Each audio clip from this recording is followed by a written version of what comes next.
out of the 2 out of the 4, or the 1 out of the 3, and it's like you just can't go wrong. That's the good news. But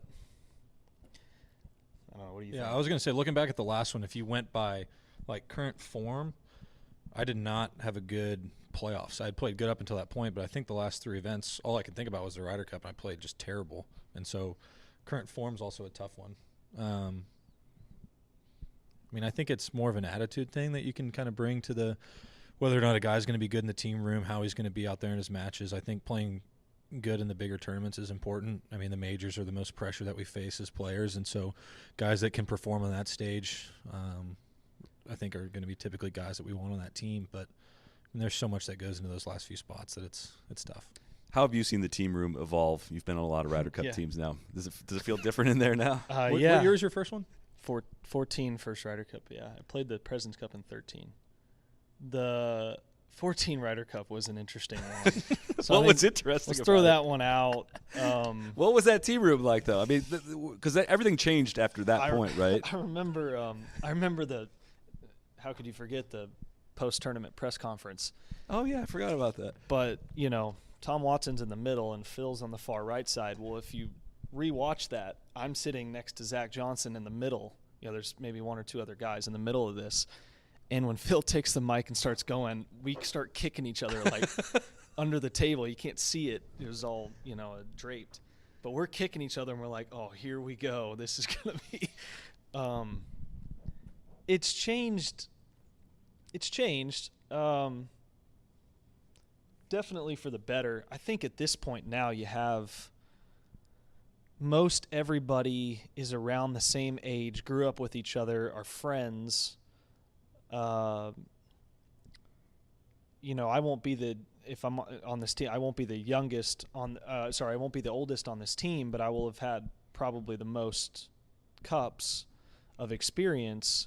But that doesn't feel like the oldest. But it doesn't. Yeah. But then you have a group of 3 or 4 guys that are Scottie's age, and then you have a bunch that are around 30, like 28 to 31 or whatever, call it. And so you have. It's younger, it's more cordial, it's more fun, and then I think what the Ryder Cup committee has done since I think it was established in 16. 18? 15, right after 15. 14, right, yeah. I felt like at Whistling Straits, we all were able to feel like we had the best chance to prepare individually and have every opportunity to do what we wanted, when we wanted, how to recover, access to, and that wasn't the case in the early ones. It was, no, the team's all going to do this here, no, we can't get this. And since then it's been, we got 2 giant ice buckets to do ice baths on the floor that we're on. Everyone's kind of got their own routine that makes them successful. But then once you do that collectively, you still have that feel like you're there fighting for the other guys. I mean, I think I never feel like I'm playing for my country in the Ryder Cup. I feel like I'm playing for the other guys on that team more than anything else, versus maybe how an Olympics would feel. There's continuity now too. Like there's a lot of the same captains, and it feels like, and this is not to say that they're necessarily bad in the team room, but Tiger and Phil just took up a lot of energy, and you know what I mean. Like it kind of everything in golf revolves around them when they're around, and if they're not, this was the first team that had neither of those 2 guys on it, and the energy felt different. I'm not saying better or worse, but just felt totally different. I think Tiger's not getting any credit for how involved he was and how selfless it was for him not to come for almost that very reason, and he recognized it. For somebody that great, he doesn't really, I don't feel he has an ego. And like he wants to win, and he felt like the best case was to not be a distraction by going, but I mean, he was super involved. And I don't know if people really realize that much. Is he as involved this year? I think he will be, as much as anyone's willing to talk to him. Zach or Strick and Tiger are close. Zach and Tiger are close. Obviously, Freddie. So I imagine he'll be pretty involved in helping them out. But he wasn't getting into our stuff. It was with the captains, and Scottie, if you look back at the first 3 majors of the year, you played really good golf in all 3 of them. Do you look back at them fondly? Do you look back and feel like you've missed opportunities? Do you consider them successes so far this year? I'm wondering if we're taking stock as of today, what's your feeling? First 3, I feel like I've played solid, which is nice. I don't really look at success for wins and losses. I think I would say the last 2 majors they were a success in my head because I approached them the right way. When I show up to an event, I try to have a good attitude. I try to approach my shots in a positive way and basically just stay in the moment and try and execute. And I felt like the Masters, I didn't do as good of a job of that. I kind of got in my own way a little bit. And then the last 2, I just, I did a really good job of that. Good attitude pretty much the whole way around. I stayed patient. I just was a few shots off. I think I was 2 or 3 at the U.S. Open, and I was about the same at the PGA. But, yeah, I'm proud of my approach those weeks. So, yeah, I think I did a good job. It feels like right now you're in a window right now in major championships where leaderboard gravity, as we call it, the more time goes on, the more you kind of rise to the top of these things, right? It feels like you have, the harder it gets, the better off you are. Do you feel that way? I like harder golf courses. I feel like I guess the last 2 weeks would be a good example, going from U.S. Open to Travelers. The U.S. Open, I felt like I could have a bad day and still be in the middle of the tournament. Right. I think for me that day was Friday, where the U.S. Open was different than a lot of majors in a sense where everybody who was up on top of the leaderboard kind of had what seemed like that one really hot day. Like Wyndham had a hot first 2 rounds, I think, where he got all the way to the leaderboard. Ricky had the really hot day, the first round to get up to the top. I just never had that hot stretch. I kind of just played the consistent golf, and I wasn't able to shoot, a 600 or 700 to make my way up there. But then you go to a tournament like Travelers, and I have a bad day, and I feel like I can't catch up. Whereas the U.S. Open, I played pretty poorly on Friday. I think it was my driver face caved in. I couldn't hit a fairway. I was hitting everything like 50 yards left of the fairway, and I was able to get around the golf course and shoot 1 or 2 under just by scrambling, whereas if I'm hitting everything 50 yards left of the fairway at Travelers, I can't make birdies. Right. I still make pars. At U.S. Open, you can get around making pars and still compete, whereas some of the regular stops on tour, I feel like I have to be playing my best all the time in order to compete. How would you describe your relationship, either with putting or your putter at the moment? I know there's some flirting that's gone on with others. Flirting's probably a good way to describe it. I've used the same style putter for maybe 6 or 7 years. I switched to one at the U.S. Open and Travelers that was a similar shape to one that I used in high school. I won a U.S. Junior with a putter that was kind of a boxy shape. And for me, I just felt like I needed to look at something a little different, and the results were definitely better the last 2 weeks.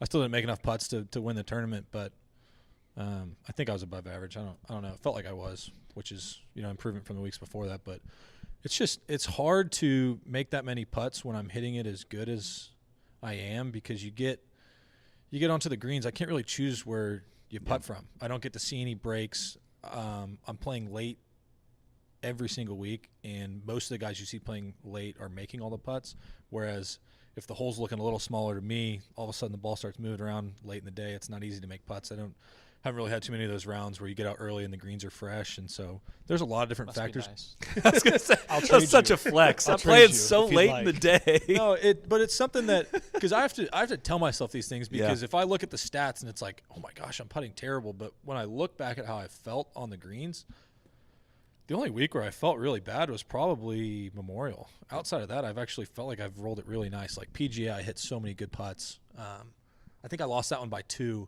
and I had 2 like horrendous horseshoes in the final round. I don't even know if they got them on the coverage, but I had a terrible slow lip out on 1, and I had a trickle horseshoe down the hill on number 9, which I've never seen a ball trickle towards the hole and horseshoe. And so little stuff like that. Sometimes those putts go in, and then I gain momentum, and then I'm able to build up a lead like I did at the Masters. And sometimes the putts don't go in and you don't win. But at the end of the day, the putts have to fall if you want to win tournaments. And so I'm proud of how I've just been able to put myself in position a lot this year. Yeah, they're getting to the hole and they're going right by the hole. It feels like they're not far off, right? That's got to be, I guess, how you handle that becomes the question. Well, yeah, putting's kind of difficult because it's the only part of the game where there's just finality attached to it. If I hit a really good 9-iron into the green and I hit it exactly how I want to, sometimes it goes to a couple feet and sometimes it goes to 15 feet. But no matter what, I still have the opportunity. If I have a 10-footer and I hit a really good putt and I miss it, everybody's like, oh, how come he didn't make that putt? Whereas if I hit a really good 9-iron, you guys don't really know the difference between, 3 feet and 15 feet, and sometimes it's even hard for us to tell. And so I'm trying to get out of my head that you have to make every putt and I have to win every tournament. It all goes back to the approach for me. Sully hit one 3 feet versus 15 feet. He'll know the difference because it doesn't happen that often. Oh, come on. Come on. I hit it to 3 feet at Kapalua. You can rake the 3-footer. Well, I hit it does to that make 3 sense? feet. Yeah, it does. It really does. I hit it 3 feet at Kapalua, and JT missed the putt. Look, I'm going to throw him under the bus because he was killing me that day. What's your relationship? You could have been my partner. We would have lost in 7 holes. That would have been. That's very true. That's very true. We need to rematch that one. That was a lot of fun. What's your relationship like with putting right now, Jordan? Yeah, good. It's I guess it's not really my place to chime in on Scottie's, but I will say the strokes gain. Please chime in. The strokes gain statistic. It's nearly impossible to be in the top 30 or 40 if you're hitting the amount of greens he's hitting relative to everybody else. It's just almost impossible because the putts that he has on a green are a further average length because he's on more greens in regulation. So if you miss 5 15-footers, you're losing strokes versus I may have had 5 6-footers and I made 4 of the 5 and I gained strokes. Well, he would have made 4 of the 5 too.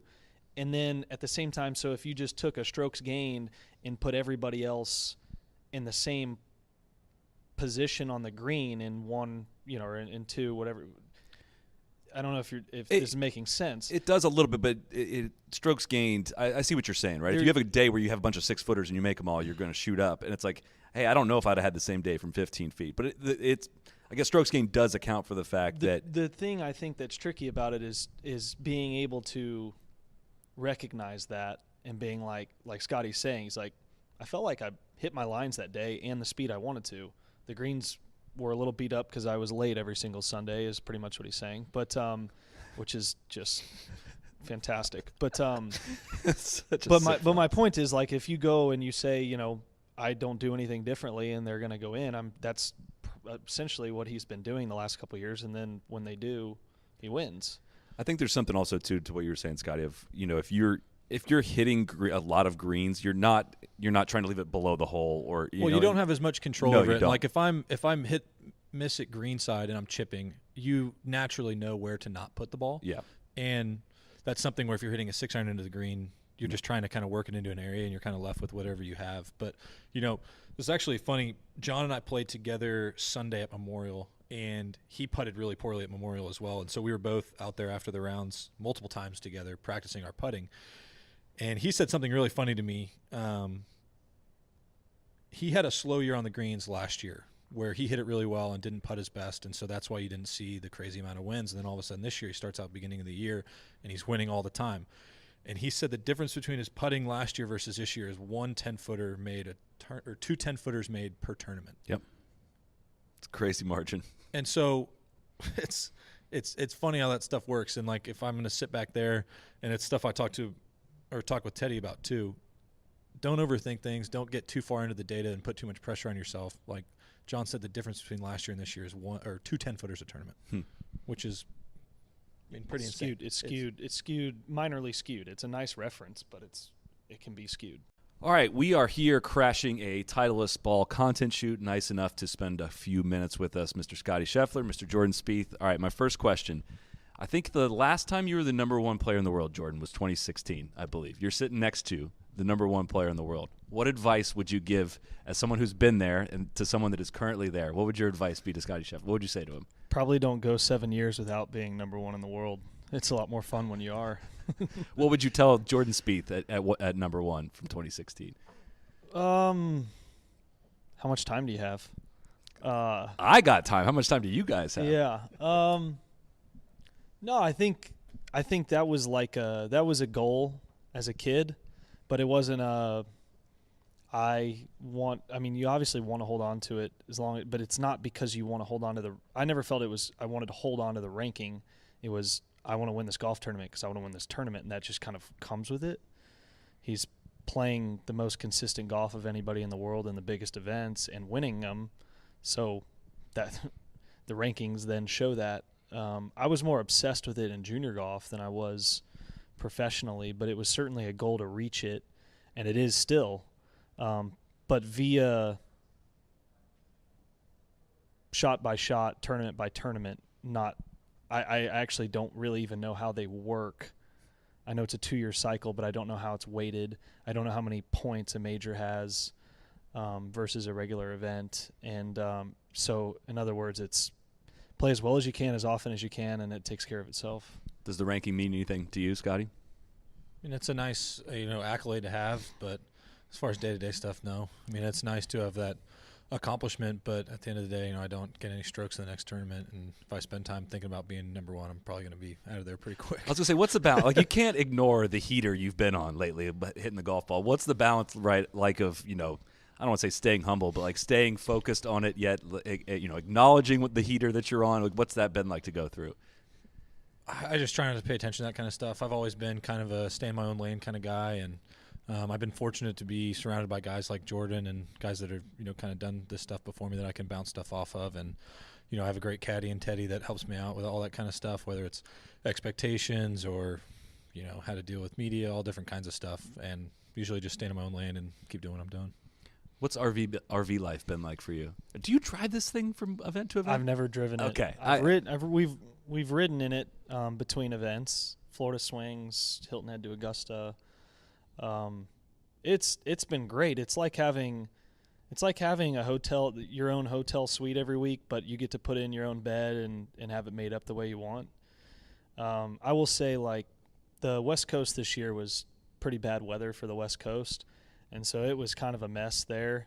It's a little more crowded in California, so we were a little further away at a couple events. And then when we got to Florida, the weather was fantastic, so we could open up the awnings, the TV outside, all the toys outside, and it's been really nice just having consistency week in and week out, and not relying on certain hotels or houses and stuff. But I'm not sure how long it'll last because we have a second one coming, and I don't see how you possibly do it with a 2-year-old and a 1-year-old on it at different sleep schedules and all that. So it may be short-lived, but it's been a blast this year.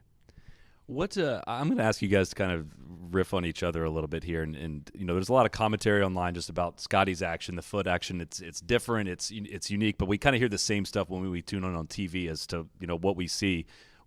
How would you describe what has made his golf swing so successful?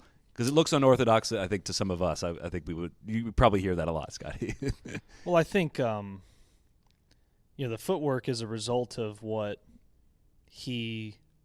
it's necessary for him to do for the consistency he has. He's got to get off that right side totally onto the left, and he's able to hit, play that super consistent kind of cut shot with the driver that he has, and then he's able to work the ball both ways at a very consistent level. I think the tempo, the set, Scottie's a grinder. He's always been somebody who, if anything, someone's had to pull him off the range versus ask him to practice more. And when that happens, I feel like what he's doing is he's just getting that same rhythm, that same tempo, making sure that the timing of when things are set. I'm speaking for him when he's right here, but to me it seems like, it's his way. He knows how it works for him. When I remember the same thing kind of happening to me on my left foot, how I roll off or chicken wing. And those were both weapons of mine that when I lost them a little bit, I was playing worse golf. And so actually getting them back is a better thing. You talk about Justin Thomas, the slow-mo of him being off his feet when he's hitting driver.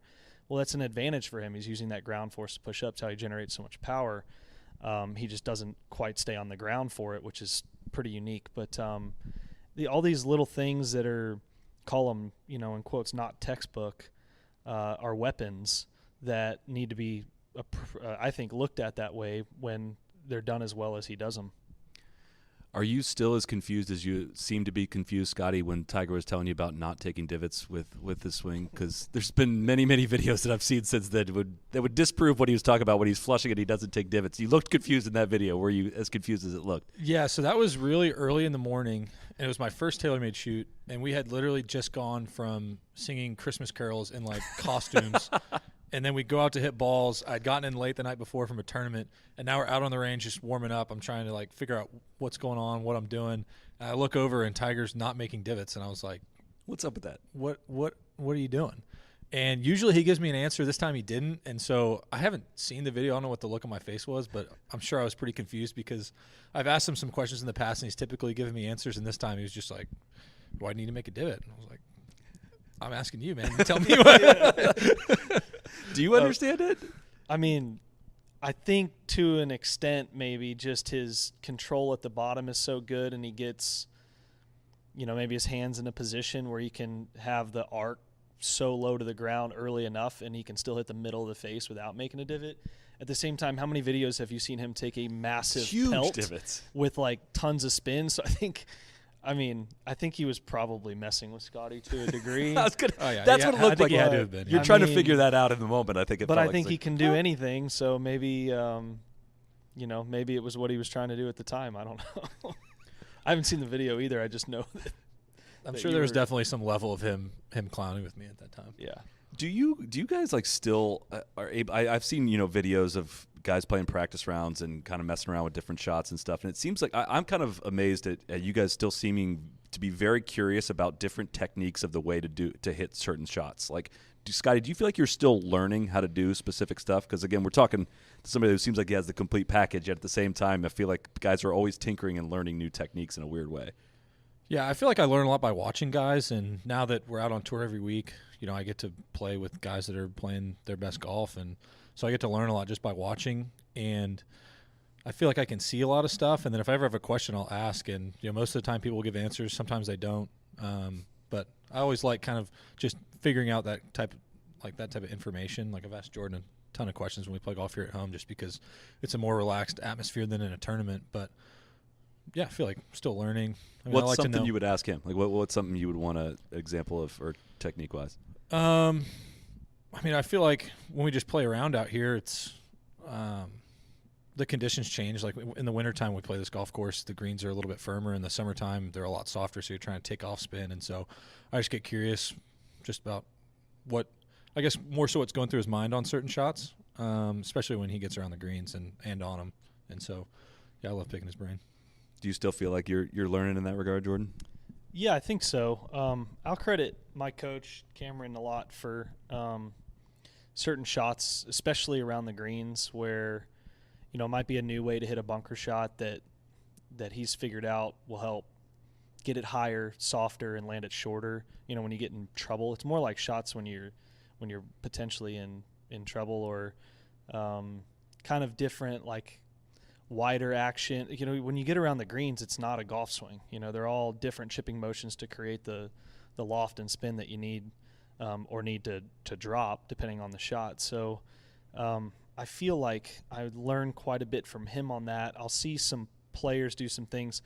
I've historically it's been a character flaw of mine to be too stubborn to ask a lot of questions, thinking like I already knew how to do everything. And then you see some guys hit shots and you're like, man, I think I know how you did that, and I'll just, what were you thinking on that?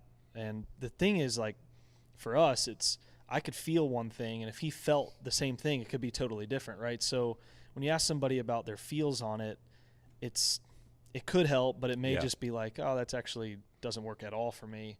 But it's still worth, asking those questions. I mean, Tom Kim asks a ton of questions. He's one that asks a ton of questions, but like I'm envious of that at his age because I think he's got most every shot around the greens. That's probably the most underrated part of his game, but he'll still be asking how you hit him, even though I just watched him hit it as well or better than I just did, So I think it's something that even at 10 years in right now, it's useful for me to continue to try to do. I feel like both you guys in a way are kind of big brothering Tom Kim a little bit here in Dallas. Does that seem right? You guys were at dinner last week. What, Scottie? I think I've been dad, and Scottie's been big brother. I think that's fair. A quick break here to check in with our friends at Serve Pro. You've heard us say a lot of great things about Serve Pro. You never want to have to be calling them, but trust me, I've been there when you need them. I've got a great message from someone recently that said, hey, we had a recent flooding happen at our house. Serve Pro was top of mind because you guys have been talking about them so much. They will make any disaster like it never even happened. If your business needs a mulligan after a disaster, you give the pros at Serve Pro a call. They got over 2,000 locations covering 97% of zip codes nationwide. They're able to respond fast. They're there in an instant. They will make it, like I said, they will make it like it never even happened. ServPro.com or call 1-800-ServPro today. Again, they will cover from anything from fire damage, flood damage. If you have a problem, a local disaster in your home or your business, they will be there to help you out. 1-800-ServPro today or ServPro.com. Back to Jordan and Scottie. Talk to me, Jordan, a little bit about what I think it's fair to say. I think we've talked about this before, Scottie. That you were probably the 12th man on the Ryder Cup team in 2021. I think that's probably an official statement. What was your role in anywhere in that process? I'm curious if any of the players kind of were in the captain's ear to say like, hey, this dude's he's not even close to his ceiling yet, but he is the dude. Were you involved in any of that, or what was that process like? Yeah, I think East Lake. I remember Strick coming out when I was playing a practice round with Justin and talking to us about it. And, I used a pick there, but Justin was automatically on. But I think I was close enough to where I think Strick kind of was like, you're good. It was it's a weird scenario when you still need a pick, but you feel like you're on it and they're going to pick you. Like right now, I think I'm at I think I just got passed by Keegan. I think I'm like 7th or 8th. And so it's kind of a similar scenario. We keep on talking about the Ryder Cup, but I'm not on the team yet. It'd be nice to get in the tops. Point being, I remember him being out there and both of us being, big-time Scottie bandwagon, saying – because it was tricky because I think Sam Burns missed out. They're really close. There's a number of other really good players that were right around there, and it kind of was coming down to one or two spots at the end. And just thought his ability to adapt in a team room, play with anybody, kind of I thought a lot about 2014 for me. I didn't win that season in 2014, but I qualified via points for the team, and the way I played at that, the way I felt about that Ryder Cup, I've talked about this a lot of times, I thought was pivotal in learning how to win. The patience, and like every match feels like it's a Sunday coming down the stretch trying to win a golf tournament. So you just don't really have that experience unless you don't have that anywhere else. And I thought it was a massive step in the right direction for me to learn how to close tournaments and to win at the professional level into the end of 14 into 15. And I don't know if Scottie felt that was that. I mean, it's easy. It's easy to look at that and be like, oh, well, then look at his next couple of years. But that was the experience for me, and I think at the time was thinking like he doesn't need to do anything differently, and I think he'll see this at the Ryder Cup. Like he didn't need to change anything he was doing as far as his game. It was already good enough. It was just the putts will go in one day, and then all of a sudden you'll feel like a killer, Well, it just seemed like a changing of the guard moment in terms of, I feel like past Ryder Cup teams would say, never played in one and hasn't won yet and not get the consideration. But it felt like, obviously there was enough. You had played awesome golf leading up to that point, and it helped springboard, your career to this point. What's it like for you, Scottie? You've been a part of one Ryder Cup team. You won 19-9, one of the biggest gaps that's happened yet. You're picking up on a team that, you're going across the pond, teams you haven't been a part of. You haven't played an away Ryder Cup yet the U.S. hasn't won since 1993. So does it feel like you personally feel like you're carrying any burden over to Rome of any of that? Or having not been a part of those teams, does that help to not feel that? I would say a burden would probably not be the way to describe it, but I'm definitely carrying something over because I've watched many of the Ryder Cups that we've lost, and it's definitely frustrating. The Ryder Cup's my favorite tournament, and I don't like losing whether or not I'm on the team or not. And that was something that we discussed, I felt like a lot after last year's Ryder Cup was, we kind of protected our home turf, and now we got to go over there. And, since 93, that's a long time. I feel like I don't want it to last much longer than that. Well, because you took the mic, if I remember right, in 2021. Somebody was asked a question about unfinished business, and it kind of felt to me like you went a little bit out of your way to be like, hand up here. Yeah, there is unfinished business. Well, like, we're I was carrying only this. one on that team that's lost 2 of them over there. Yeah. And so it's all fun and games, and then you go over there, and it's just not the same. I mean, we don't get an away game in the sport of golf hardly ever. That's the only time we get one is team events played on foreign soil, and even the President's Cup doesn't normally feel like an away game. I believe Canada probably will more than anywhere else. But, yeah, I took it, and I think that because the question was about, is this a new dynasty of – and it's like, no, because you have to win one over there and preferably a couple over there for it to really be that way. But it was a step in the right direction at Whistling Straits. We're left to kind of talk about all this stuff and try to figure out, what matters in terms of team makeup and who should make the team, course fit, all this stuff. In your guys' mind, kind of, I guess, what does the public get wrong about how this works? Right? I feel like every time somebody wins a tournament, it's like, oh, well, he's now going to be on the Ryder Cup team. Would you guys rather have teammates that have like up and down, hot, kind of peak weeks but aren't as consistent, or do you want guys that are consistently, top 10 and top 20 more frequently if you had to choose between those two? I think that I'm not jealous of the captains in that scenario because the last few, it seemed like it's come down to 4 for 2 or 3 for 1, and it's like, man, how do you? Tough. Looking really crowded right now on the U.S. And side too. That would be answer the question: who are you looking for out of the 4, out of the 2, out of the 4, or the 1 out of the 3? And it's like, you just can't go wrong. That's the good news. But I don't know. What do you think? Yeah, I was going to say, looking back at the last one, if you went by like current form, I did not have a good playoffs. I had played good up until that point, but I think the last 3 events